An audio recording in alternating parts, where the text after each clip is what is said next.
ओवैसी की अरब ज्ञान, उनके पास बहुत ज्ञान है, तो वो हर चीज में बोलते हैं। हाँ, AIMIM के विधायक का बेटा अगर रेप केस में फंस जाए तो उस पर नहीं बोलते, बाकी सब चीज पर बोलते हैं। तो ओवैसी के अरब ज्ञान वाली किताब के जो फटे पन्ने हैं, वो फटे पन्ने हम दिखाएंगे और बताएंगे सच्चाई क्या है। जो लोग बड़े खुश हैं और ये नैरेटिव गढ़ रहे हैं, उसमें एक नाम है असदुद्दीन ओवैसी का। वो आजकल अपनी सभाओं में भी चटकारे लेकर अरब देशों की ताकत और उसके सामने भारत की मजबूरी का बखान कर रहे हैं।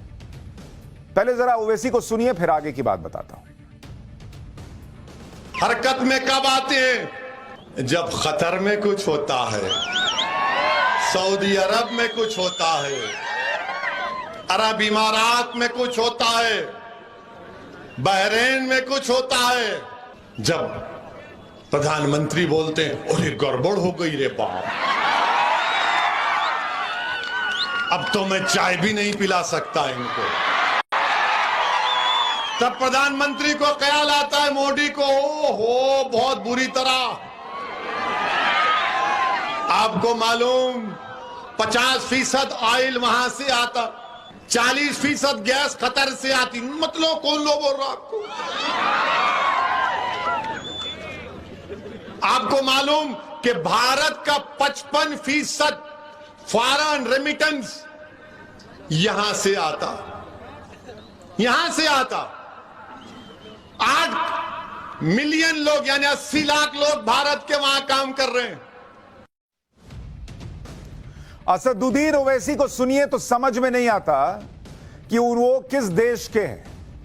अरब देशों की तारीफ करते करते और भारत अरब देशों पर कितना निर्भर, ये बताते बताते आंखें ऐसी चमक मार रही हैं उनकी, जैसे उनको खुशी हो रही है। देखो, मोदी झुका तो किसके नाम पर, किन देशों के आगे झुक गए हो?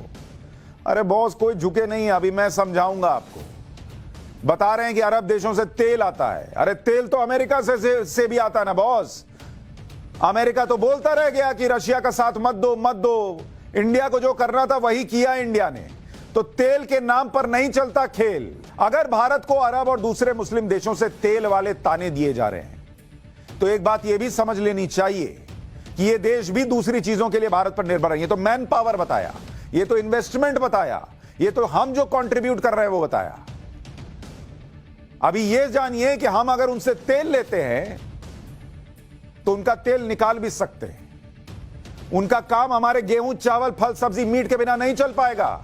यह भी बता देता हूं आपको, ये ओवैसी साहब नहीं बताएंगे। बताया पेट्रोल मंगाते हैं, रेमिटेंस आता है, रेमिटेंस। सब्जी भी हम ही भेजते हैं बॉस। जरा सुनिए, अभी आपको चावल, गेहूं बताया। भारत से सब्जी का एक्सपोर्ट देखिए इन अरब देशों के लिए जो हम एक्सपोर्ट कर रहे हैं। अभी इनका बुखार छुड़ा दूंगा मैं। यूएई में, यूएई 82,000 मीट्रिक टन सब्जी हमारे यहां से जाती है। जब सब्जी हमारे यहां का खाते हो तो हमें खेत की मूली ना समझो, हम सब छील देते हैं। कतर में 25,000 मीट्रिक टन सब्जियां हमारे यहां से जाती हैं, मंगा लो दूसरे देश से। ओमान में 37,000 मीट्रिक टन। ये कोई छोटी मोटी संख्या आपको नहीं बता रहा हूं, बड़ी आबादी यही सब्जी खाती है वहां पर। कितना सब्जी हालांकि खाती होगी, लेकिन जो खाती है वो यहीं से खाती है। दिन भर गोश्त खा के काम नहीं चलता। कुवैत, और गोश्त भी जाता है, अभी तो वो भी बताऊंगा, सुनिए। 17,000 मीट्रिक टन सब्जियां कुवैत में भी जाती हैं। वो प्लेन कुवैत एयरलाइंस लेके उड़ते रह जाओगे, सब्जी नहीं मिलेगी। सऊदी अरब में 16,000 मीट्रिक टन। इतनी सब्जी दे रहे हैं बॉस। तुम तेल के अलावा क्या दे सकते हो? मैं पप्पू हूं। हमने टोटी चोरी कर ली। हम गधे हैं।